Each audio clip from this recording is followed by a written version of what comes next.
आज की डेट में ये जेल एक हेरिटेज साइट है और टूरिस्ट इसे देखने बहुत दूर दूर से आते हैं। इन्हीं में से एक था तरुण, जो अपनी फोटोग्राफी के प्रोजेक्ट को कंप्लीट करने सेल्यूलर जेल गया।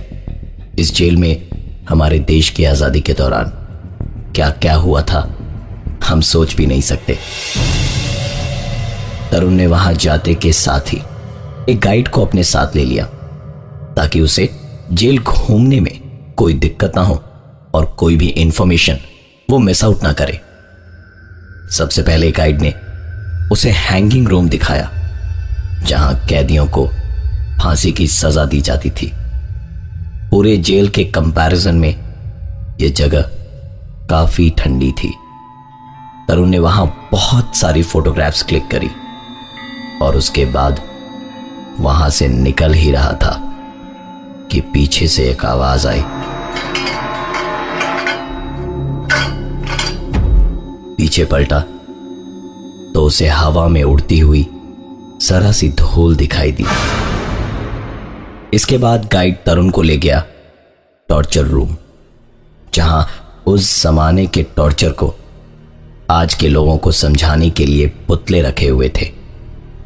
तरुण को इस कमरे में सड़ी हुई महक आ रही थी, इसलिए उसने तुरंत पिक्चर्स क्लिक करी और गाइड से पूछा कि यह महक कैसी है।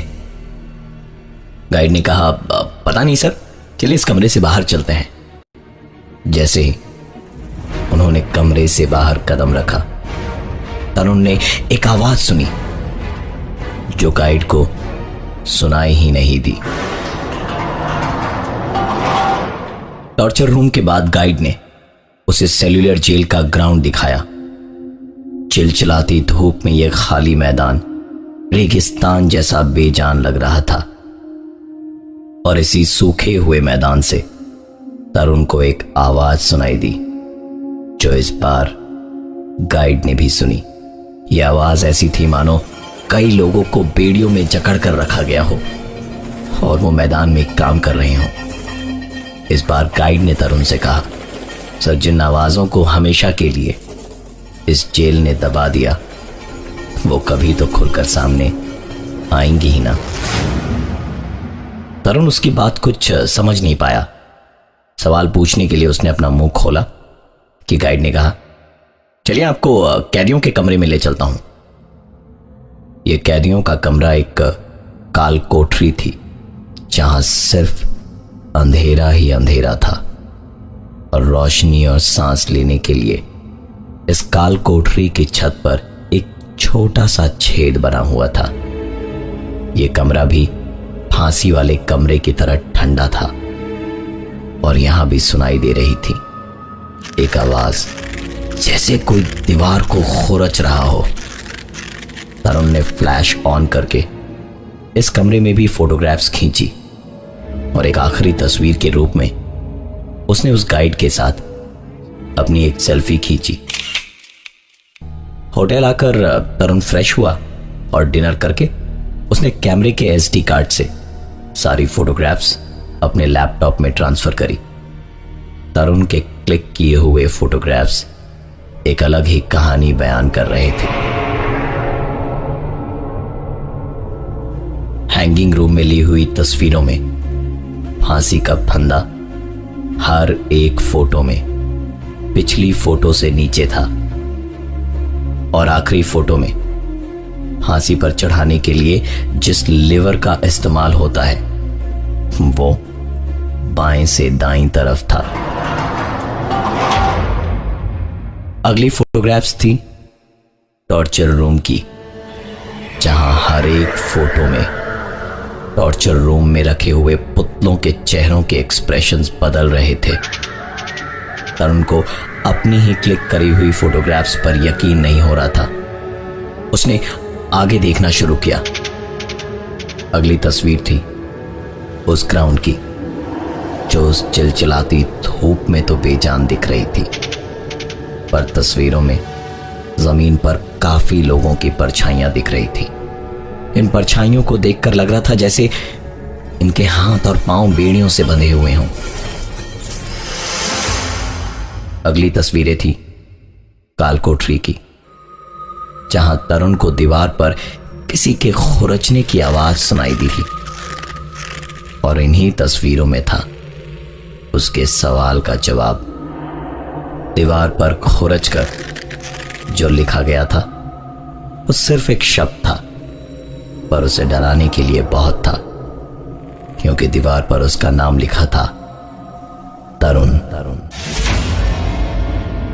इन सारी तस्वीरों का संबंध तरुण इन पिक्चर्स को क्लिक करते वक्त उसकी सुनी हुई आवाजों से कर पा रहा था। कुछ आवाजें तो उस गाइड ने भी सुनी थी।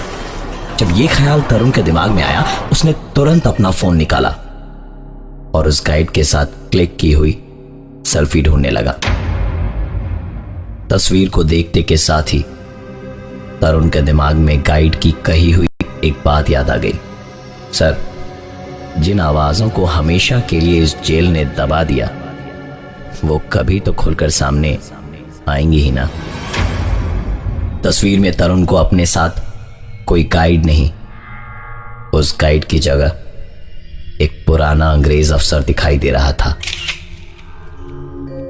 यह सब कुछ तरुण की समझ से परे था। वो अपने इन सारे सवालों का जवाब ढूंढना तो चाहता था, पर उसके लिए उसे रात भर इंतजार करना पड़ेगा, क्योंकि जेल अब सुबह ही खुलेगी।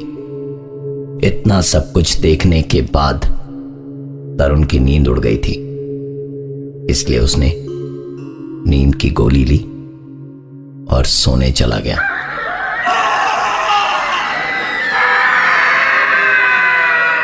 सुबह आंख खुली तो दोपहर के 1 बजे थे। अजीब सी जलन उसके पूरे शरीर में हो रही थी।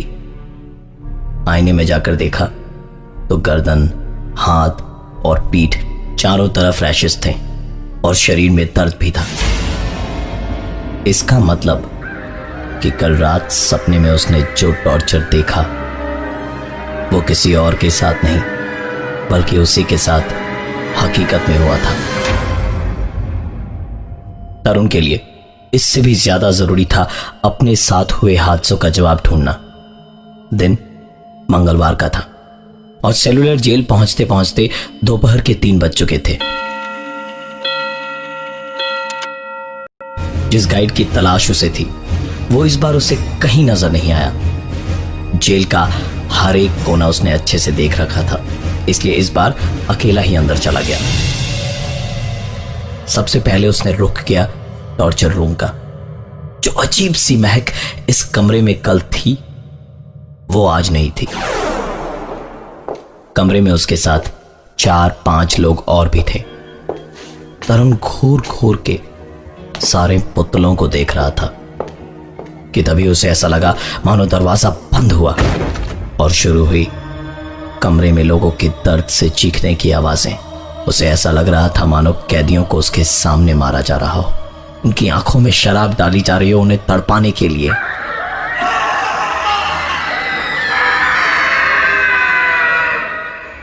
इस चीख से तरुण का ध्यान टूटा और उसने देखा कि कमरे का दरवाजा खुला है और लोग उसे घूर रहे हैं। तरुण जैसे ही कमरे से बाहर निकलकर कॉरिडोर की ओर आगे बढ़ा कि उसने फिर से एक जानी पहचानी आवाज सुनी।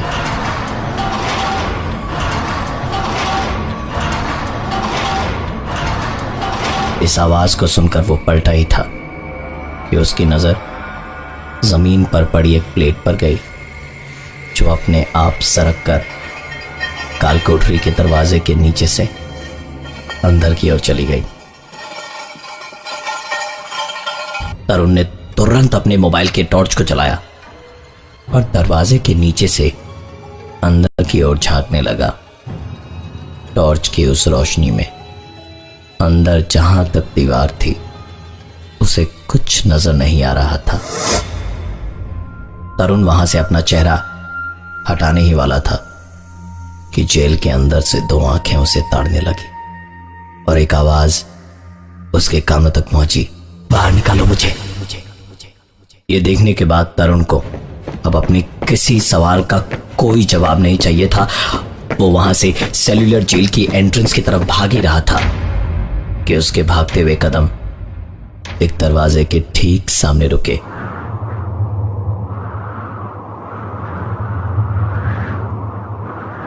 इस वक्त तरुण हैंगिंग रूम के ठीक बाहर खड़ा था और तेज हवा के साथ किसी के जमीन पर गिरने की आवाज आई।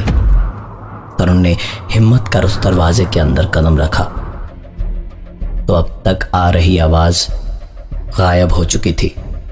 तरुण ने जैसे ही कमरे से बाहर कदम रखा, वो आवाज फिर से शुरू हुई और इस बार उसने कमरे के अंदर वापस कदम रखा तो आवाजें बहुत जोर पकड़ चुकी थी। इन्हीं आवाजों के बीच एक आवाज और हुई। ऐसा लगा जैसे उसके पैरों के ठीक सामने कोई गिरा हो। उस जगह पर 1 मिनट भी खड़ा रह पाना मुश्किल था तरुण के लिए। वो पलटा और जेल की गेट की तरफ उसने भागना शुरू किया।